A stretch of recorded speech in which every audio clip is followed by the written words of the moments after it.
my goal is very, very, you know, left far field. Like, not many people want to become a world champion fighter. And there's only like a couple handful of people that can say that, oh, I'm a world champion fighter. I don't get it. This supposed to be a show or a podcast? Come on. The Vybn Show. It's a show, not a podcast. How you doing, bro? Good, bro. How you doing? I'm doing chill. So I got a serious question to ask you. Go ahead. But before I ask you, I gotta ask you a pre-question. Hit me. How far is crossing the line with you, where you might just deck somebody in the face? See, I don't know. I mean, I'm a pretty laid back guy, but I also don't fuck around. You know, like You got the black Air Forces on, so. I guess, yeah, I do. I definitely do have black Air Force energy. That nigga wearing black Air Forces. What does that have to do with anything? That nigga don't care about his future and he don't care about his life. What the fuck make you think he gonna care about my life? I feel disrespected in a way that I feel like many people might take as disrespect. I'll probably pop off. All right, so I'm gonna ask you a question, and you can give me a warning when to stop. I'm not gonna disrespect you. I mean, sure, go for it. All right, so the last time we met, you was still tough looking. I didn't fuck with you. I said hello and that's it. Minding my business. But fast forward like 3 years later, the fuck did you do to your face, bro? Face that. Yeah. The fuck happened there? So this right here is a pyramid. Uh-huh. I wanted something to represent my heritage and where I'm from. Uh-huh. And what else are Egyptians known for aside from building the Great Pyramids? Yeah, you're right. I mean, it's one of the 7 monuments in the world.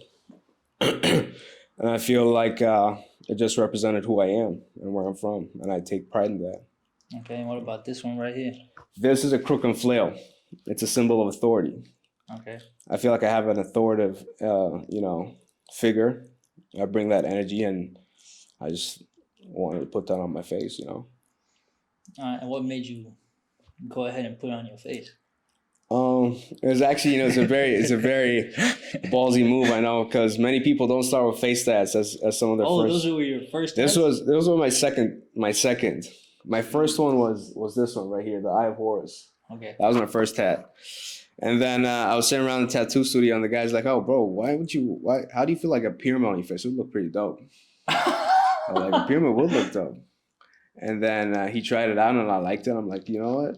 Yeah, this is me. Okay. Stamp it. And was it like a specific tattooer, or tattoo artist, or just a random? No, it was one of my homeboys. His name is Steve. He owns Empire Ink. Okay. Yeah, he did all my work. All right, you might have to send it to me later. Probably when I grow up here, I'll get a tat. He's pretty good. Stevie. Yeah, and also I did it as a sort of a means to, cut all other bridges. And what do you mean by all the bridges? Like bet on myself. Okay. Like I'm not here to take a typical 9-to-5 job. I don't want to work in a normal profession. Ever since I was a kid, I've always wanted to fight, and I've always had the idea of becoming a fighter and becoming, doing something with myself in the fighting industry. And so this is where, I feel most alive, and I feel like I'm most accomplished, and I'm happiest. So I was like, fuck it. This is the path you chose. This is who you are. Let's run it then. Yeah, I feel I don't know, a long time ago, well, maybe not a long time ago, a couple months ago, I was scrolling through TikTok, and there's this rapper. I don't even know who it was, but I might see it one day now. Mm-hmm. He said, talking in an interview as well, he said that when he was little, he always knew what he wanted to do. Mm-hmm. And you know how when you're little, they give you those little questions, what do you want to be when Mm-hmm. you grow up, whatever. Mm-hmm. Well, somebody had told him oh, you can't go get a job if you got tattoos or whatever. And he's like, I bet on myself as a little kid. That's exactly what I did. I got my first tat, and I was like, this is what I have to do now, because I have a tat, I can't go get a regular job, then it's gonna make me focus on. That's exactly it. On my craft. Every time I stare at myself in the mirror, there's no going back. This is where you are now. Like, you gotta face up to it and hustle. Okay, And since we're on the path, or since we're on the topic now of boxing, what made you want to be a boxer and compete in such a brutal sport? There's nothing that really makes you want to be a fighter. I feel like it's just a desire that you're born with. You know, just it's really difficult to explain. But definitely there's a lot of anger behind it and a lot of aggression. And I feel some of that stems from situations you go through, you know. Okay. So you might have been born a fighter, but because of how you grew up and, you know, what you saw and situations you were put in, you didn't tap into that aggressive side of you. You know, everybody has a fighter within them, but everybody just fights differently, you know. So I have a very aggressive nature and personality, and I'm also a person who doesn't, you know, shy away from anything. So if I'm faced with any situation where I have to stand on anything, I'll stand on it, you know. I don't back down. I feel you. I respect that. And aside from that, also boxing really, it helped me in various ways. Aside from, you know, being able to fight and stuff, there's a lot of peace in it. There's a lot of discipline.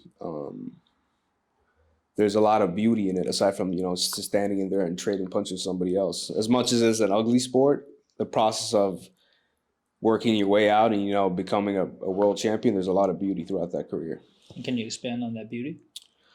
I mean, you said you play soccer, right? Yeah. How did it feel when you first picked up a ball and you're like, oh, I like this ball, and you started slowly progressing, becoming better and better and better, and you see yourself developing and growing, like developing better skills, and let's say you score a nasty goal. How does that feel when you get that It feels goal? the best. It's the best feeling in the world. Yeah, so it's a lot of that. You know, there's a lot of joy in seeing yourself grow and develop and become a better fighter. Because I mean, honestly, everybody wants to know how to fight, right? It feels pretty good to know how to fight. Yeah. So when, like in sparring, for example, you'll be practicing something for 3-4 months, and then you hit it perfectly in sparring, and I'm like, damn, like this feels good. It's like knowing the answer to a math question just like that, you know. What else? Also, the discipline that comes with it. There's a lot of discipline that comes with it. Because who wants to wake up at 4 a.m. and go fucking run? Am I allowed to cuss? Yeah. I mean, at go. some point I might just have to bleep it out. I mean, I'm sorry. I don't cuss much, but you know, I don't cuss much, but yeah, who wants to get up at 4 a.m. and run for 2 miles and then go back home, like sleep, shower, and then get up and then work out again at 7 or 8, like, and just do that continuously? Who wants to get punched in the face? And like, there's a lot of this, and then you have to watch what you eat. You can't be drinking, like, you can't be going out. You can't be doing a lot of stuff. You know, bro, I'm gonna tell you, like, right here, right now. I wouldn't say I envy you. I respect you though. That an athlete, I know where you're coming from. The one thing I don't like, or the one thing I love now that I don't play no more, is cardio, bro. Cardio. Annoying. It's a double-edged sword, bro. Honestly, in the beginning, the buildup of it is the worst. But then once you get in enough good shape where you're running 6-minute miles and you're just standing there, you're not even breathing heavy, that feels good. Also, when you're sparring and you I'm talking from my field, when I'm sparring and I feel like I have a lot of gas, I could do a lot more damage and I look a lot better as opposed to being gassed and slow and sloppy and stuff. So cardio in the beginning, the buildup of it is very annoying, but once you start getting in shape, it feels great. You're a bare knuckle fighter, right? I mean, yeah, I took a little you know, turn into that path for a little bit, but that's not really what I want to, you know, make as a career. Okay. There's more business in boxing than there is in bare knuckle fighting. I mean, for sure. I mean, boxing has been a staple sport for many years. You know, it's called a gentleman's sport, and bare knuckle. Not to, you know, talk down on it or anything, but it's fairly new. It still has to, you know, build its way up and gain that reputation, and also some might call it barbaric a little bit. How so? Because you're fighting bare knuckle, bro. Like the cuts and the bruises and stuff is They're worse than in boxing? oh, 100%. It's bone on bone. Yeah, I saw an interview you did after you beat Jonathan Cage. Mm-hmm. Bro, you had to like. on So your in the cheek. first round, I broke my left cheekbone, Jeez. and I couldn't see out of my left eye. Yeah, and I also got cut over my left brow and my right brow, so blood was gushing down both sides of the my eye. nasty edit on your Instagram. You got the Yeah. you got the blood That was a coming pretty down over dope your shot. tat. And Yeah, I'm like, damn, it was this a pretty guy dope what the shot. fuck doing? It was a pretty dope shot. Yeah, and then so yeah, the first round I got my cheekbone broken and both cuts, and that was dropped. And then the second round I had to come back from that and just take the dub. Okay. And why did you start out there and not in boxing? Is there a path towards boxing? Uh, so the story is that I was trying to get a professional boxing debut. I was training for one, and at the time where I was training, this opportunity came, and the gym where I was training at, the coach was like, "Oh, there's going to be this bare knuckle fight. It's going to be at the Hard Rock Stadium. It's going to be in front of a massive crowd. Would you want to do it?" I'm like, you know what? I'm 18 years old at the time, or no, I'm actually 20 years old. My bad, time is off. I'm 20 years old. I'm like 20 years old for my first fight. I'm gonna, be put on a nice card at the Hard Rock. Why not? Let's run it.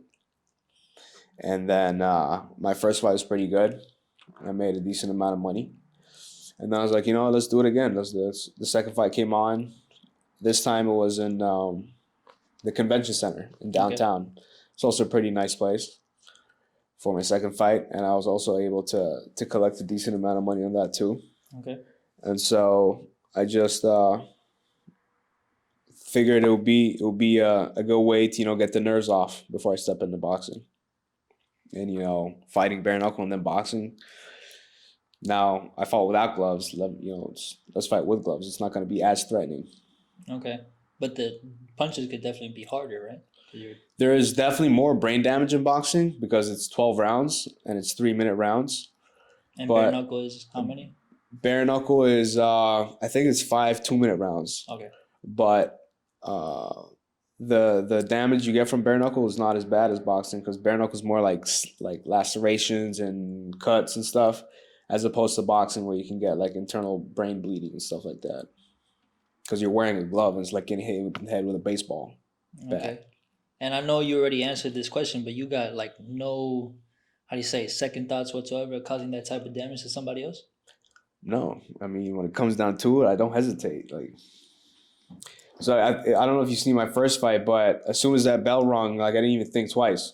Well, I saw like highlights of what you have on your Instagram. So yeah, my first fight was, if you don't count the guy counting, it was probably like 20 seconds.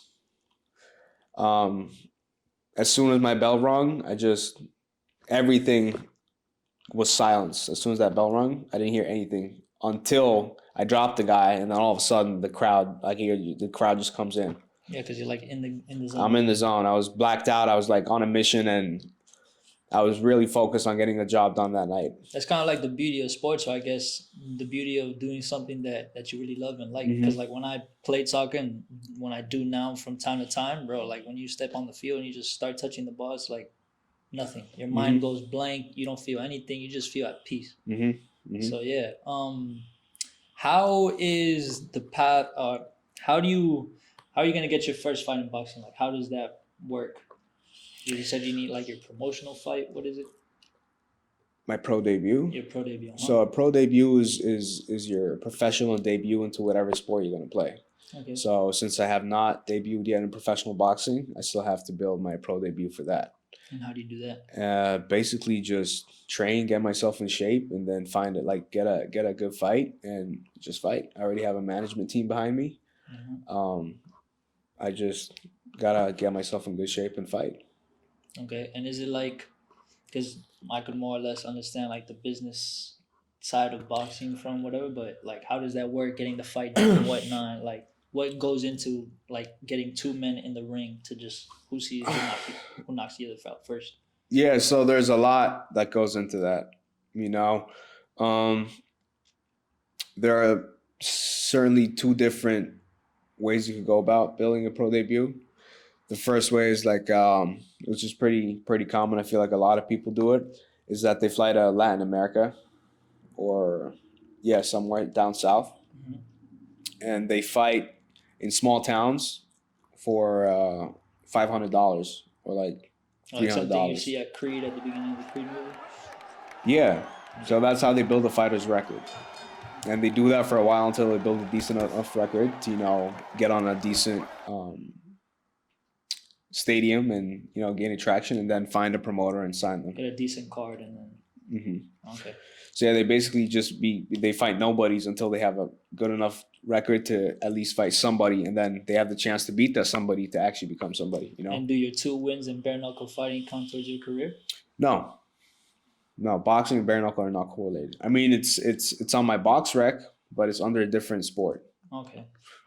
And Yeah. where do you think about, when is your pro debut? So for the time being, I have to get surgery on my right shoulder, Okay. and that's gonna put me out for 6 months. And you injure your right shoulder how? I injured my right shoulder back in 2019 sparring. I tore it, and then it's just been a reoccurring issue ever since. But you never like really fully sought help to recover it. You fought on it. I got surgery on it that year, Mhm. but then shortly after the surgery, I was very eager to get back into fighting. I didn't take the rehab process very seriously, so like 2 months after surgery, I already started like doing movements and stuff I shouldn't be doing, just Okay. out of eagerness because I was young, dumb, and I didn't really appreciate the value of rehab and recovering. And so I re-injured it again in 2020. Okay. And then I just fought through it up until my last fight, Versus Jonathan. yeah. Okay. And then I've just been trying to rehab it and work on it every time. I feel like I'm progressing and getting stronger and getting better. I'll re-injure it again, and that'll set me back a couple weeks, and then I'll just try again, re-injure it again. And so I just came to a point where, like, all right, I need to get surgery. I can't just keep messing around like this. I'm gonna lose my shoulder. So After all those setbacks, what type of effect did it have on you emotionally, mentally, physically? Because I know athletes, they deal with that stuff too. what do you mean? So like after the fight? No, with dealing with your injury. Because I suppose Yeah. Definitely the mental part of dealing with this is very difficult because it makes you doubt sometimes. Injuries, you never go back 100% from being injured, And when you're training and then you hurt yourself, it's very frustrating because you're working so hard to get in great shape, and there's just this one little thing that's stopping you. Like it's really annoying when you've been running and training and following a strict diet and making all these sacrifices, and you're training for like 4 months, like nonstop, and then the week of like where you're supposed to have a fight or you're about to get a fight, you injure yourself. All those 4 months just gone to waste. So you have to just sit there and rehab yourself and tell yourself, you know what, there's a life you signed up for. It'll get better. You just got to work around it, and stick to the game plan at any cost. Because I'm not the first or last athlete that's been injured. There are far worse injuries than I have, and athletes came back from it and accomplished great things. Like there's this boxer's name is Manny Pazienza. He got into a car accident. Is that the one who broke his neck? He was paralyzed. Yeah. He was paralyzed, and they told him he would never be able to walk again. He would never be able to move again. And then he went against the doctor's orders and started training in his basement downstairs, lifting weights and stuff. And then he came back and started sparring, and then eventually he was a world champion again. So I have a story like that, and I just have a shoulder injury. Like I'm definitely gonna work through it, but definitely at times it gets hard. It gets discouraging. Dude, I saw that guy's biopic. Well, Miles Davis. Bro. No, Miles Teller. That guy's a G. Miles Teller. Miles Teller. He's a great actor. Yeah. Yeah, especially that part where he's on Maverick. Mm-hmm. Bro. It was a good movie. Yeah, but like I was saying, I saw the biopic of the boxer. It's called Bleed for This. The movie, right? Yeah, it's a great movie. Dude, even remember seeing the movie, bro, it gave me chills. Seeing like the clips you see on social media every now and then of him like telling the doctors whatever that now he's gonna fight or whatnot, or telling that interviewer where I guess it was like a question, what's the biggest lie you've been told? And Is that it's not that easy. And it's a lie they tell you over and over again. It's how they get you to give up. that's one of the things that in a way I like about boxers, because they have that predisposed mindset of like you just got to get after it, and I assume it has to do with the fact that that mentality is like engraved into your brain, because the minute you step into the ring and the bell sounds, that other guy's like literally just trying to hurt you, and it comes like in a self There is no to defend yourself. When there are no friends in the industry at all. When it comes to stepping in the ring and being faced with another guy, doesn't matter the relationship, it's time to go. And boxing, you have to be able to flip that switch on. Like there's a time to be cool and stuff, but as soon as it's time to go to business, it's time to go to business. You got business to handle. So yeah, it's definitely engraved in you. So as far as being, it's not that easy. I mean, it's not easy, but it is. It's pretty simple. I mean, if you have a plan, you just work on it, and you put your hustle behind it, and you just keep going, believe in yourself.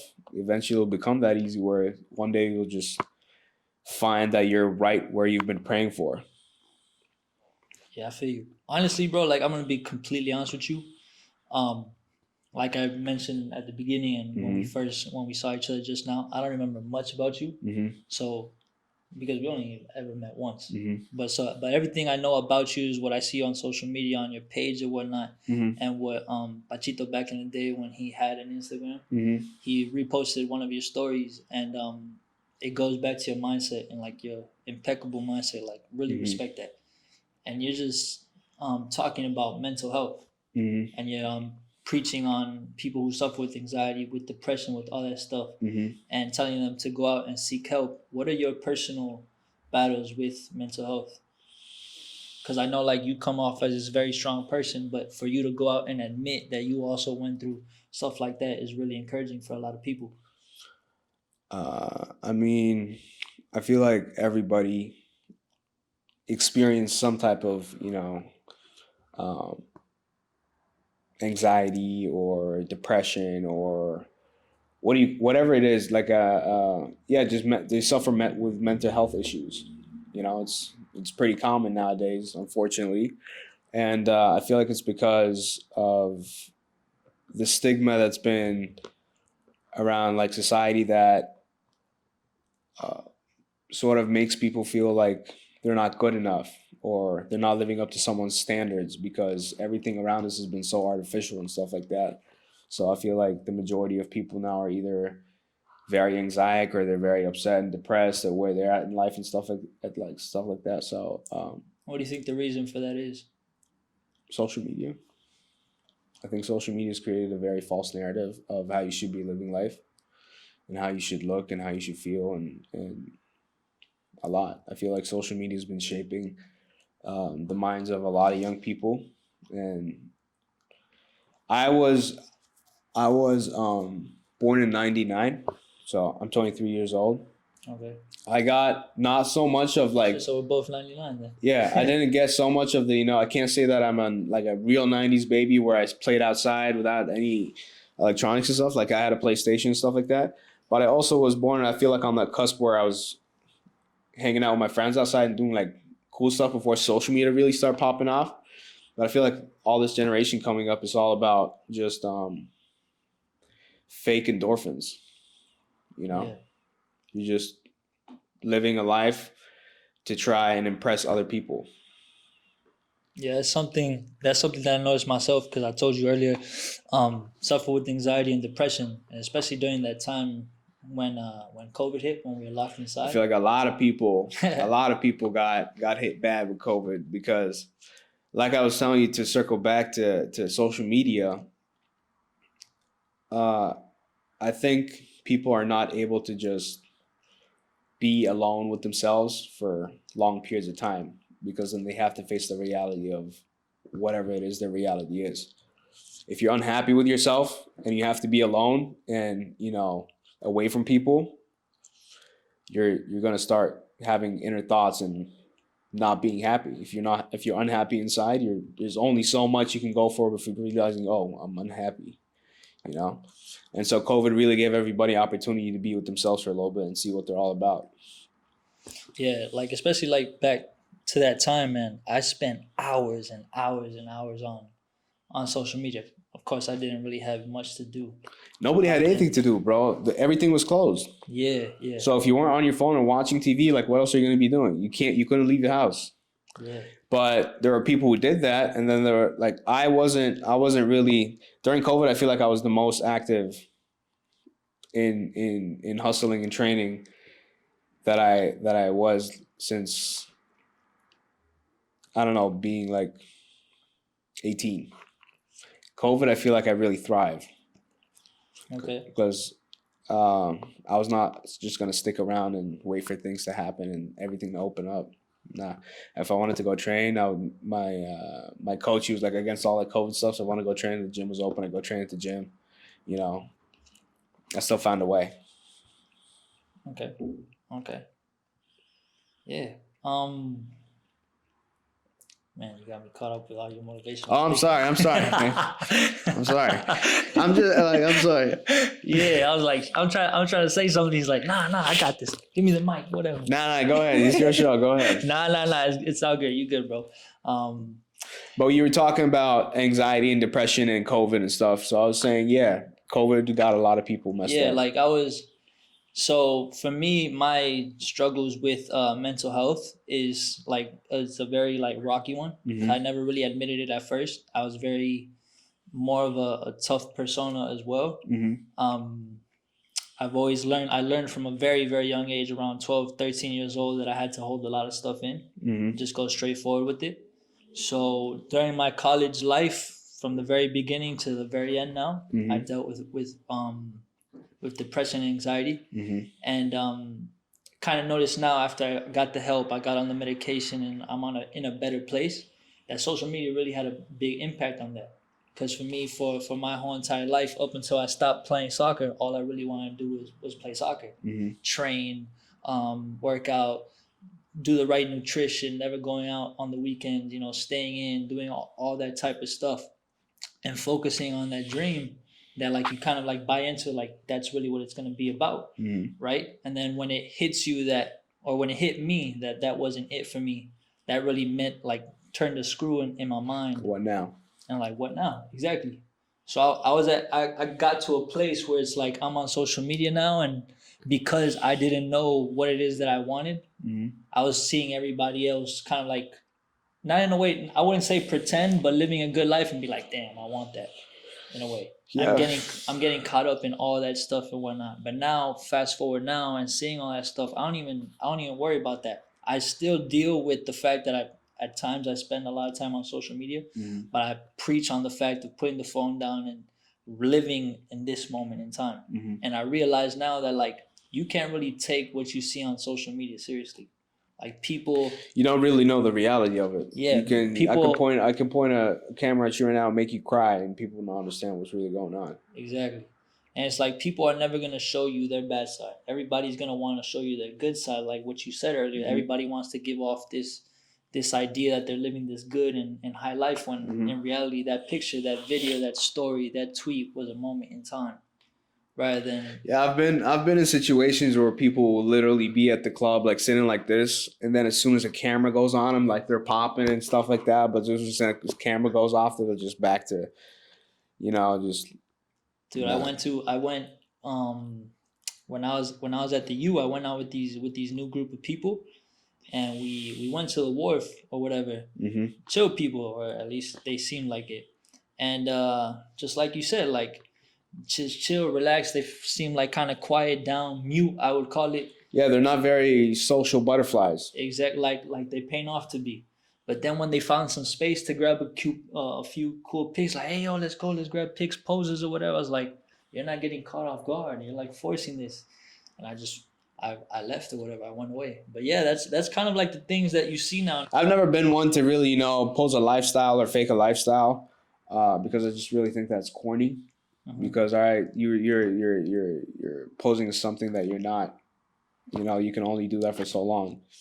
But I feel like nowadays the phone gotta eat first. Oh shit, why so? The phone gotta eat. I don't know. It's this thing that everybody says. Phones eat first. So whatever there's food, the phone gotta record first. You wait and then you gotta eat. I mean, I can understand your situation. You got like 15K plus followers. Oh, your phone. I only got I've like 500 I've never followers. really though. I've never like. I try and dabble here and there with food and stuff, but like if I record food or something, it's because it looks good. Like I love to eat. I'm a big foodie, so if something looks good and I know it's gonna taste good, yeah, I'll definitely record. I guess it's the thing of quiet taste. I'm a fat ass. I like to put the food in my mouth before I take I the mean, picture. sure, but here's the thing. Also, you gotta make it look good.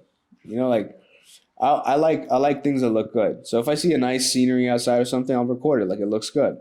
If I see like a nice club setting, I'll record it. It looks good. Nice car, I'll record it. It looks good. Nice food, I'll record it. It looks good. As long as it's something that I'm doing, Okay. if it's mine, I'm gonna You record just it. got a problem when it's excessive. Yeah. I. So since we're in this space right now and you're in your motivational self, is there I anything? mean, it's not normally. Yeah, there's no motivational self. No, I mean like you're like tossing out quotes out there. Oh, well, all right. Yeah, I mean, yeah, for sure. This is how I speak, but it's, But hold up. As an athlete, as a boxer, as somebody who's chasing his dream, who, of course, like you said earlier, I put the tattoos on my face because this is what I want to do. The person who's obviously gone through a lot, dealt with his injuries, has his own battles with mental health.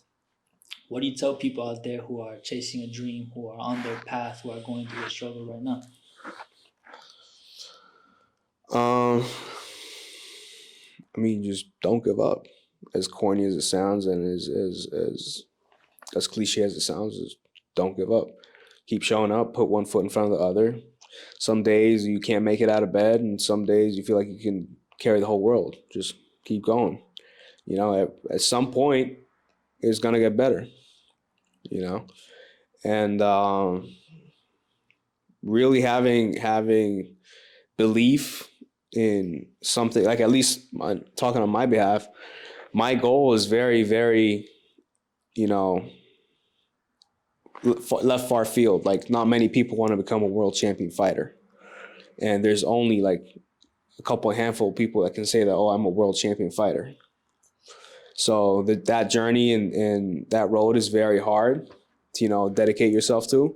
But you got to have that belief and believe in what you want to do and believe in yourself.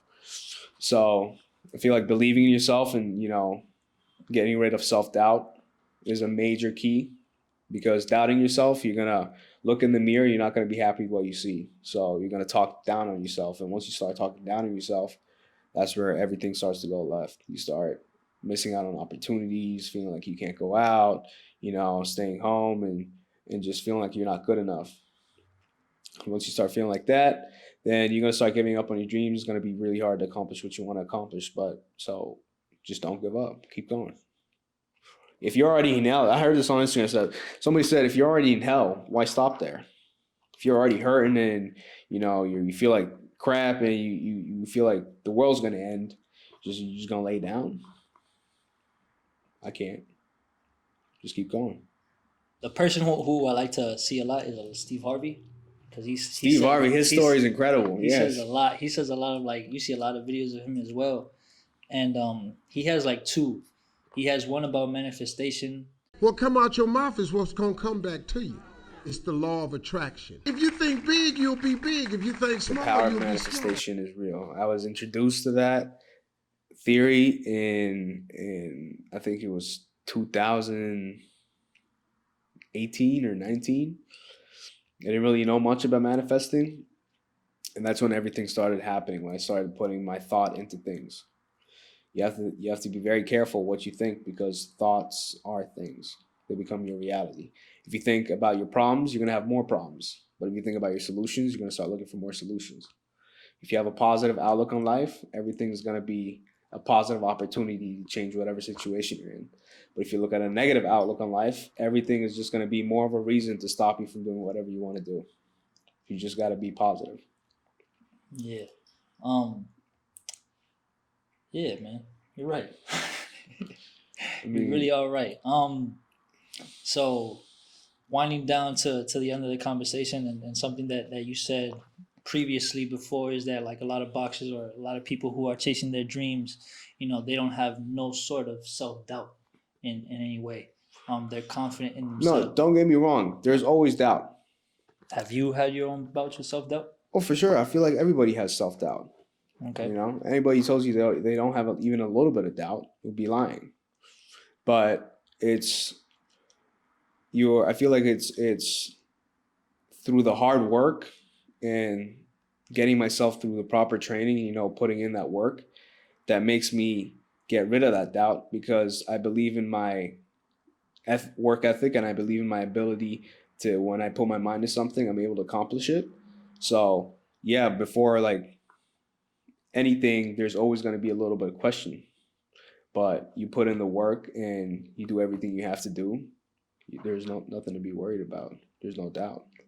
So everybody has doubt. It's just what you do about it. Okay, I feel you. I got a question that's completely off topic. Hit me. Well, not literally. Yeah. I'm not gonna touch it. Yeah, go ahead, ask. Who do you think is gonna win between Ryan Garcia and Tank? Oh boy, I'm gonna bet the house on Tank. Why is that? Tank is just a different breed of fighter. He's a very aggressive 135er, and he does not play games. Not to say that Ryan plays games himself, but I feel like when it comes down to grit and aggression, Tank hasn't beat. And he's also an explosive fighter. He's got crazy power. So if he does touch Ryan Garcia, he's going to get dropped and he's not coming up. If he does touch Ryan Garcia, he's going to get dropped and he's not coming up. Dynamite left hook, but it was one of the few left hooks he's been able to get in. Another left hook and a right hand by Garcia. And now, Garcia forced to take a knee. Much like Garcia's... What's the one fighter that you want to face yourself up against? There's nobody really in mind. I'm ready to face anybody and whoever. You don't have like a dream fight, like that's the guy I want to go up against now in this pool of people?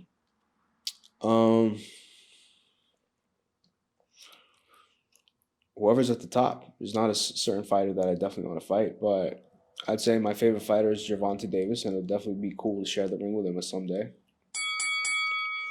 Yeah, he's a pretty good fighter, and there's not really a certain guy that is like, oh, this would be a dream match for me. Whoever's at the top, a world title bout is a dream match for me with whoever. What's your why? What's your motivation? What gets you going? What's the reason you got into boxing? Tell me your why. Tell the people your why. My why? Well, to be honest with you, I haven't really figured out my why yet. I don't think you figure out your why this early on.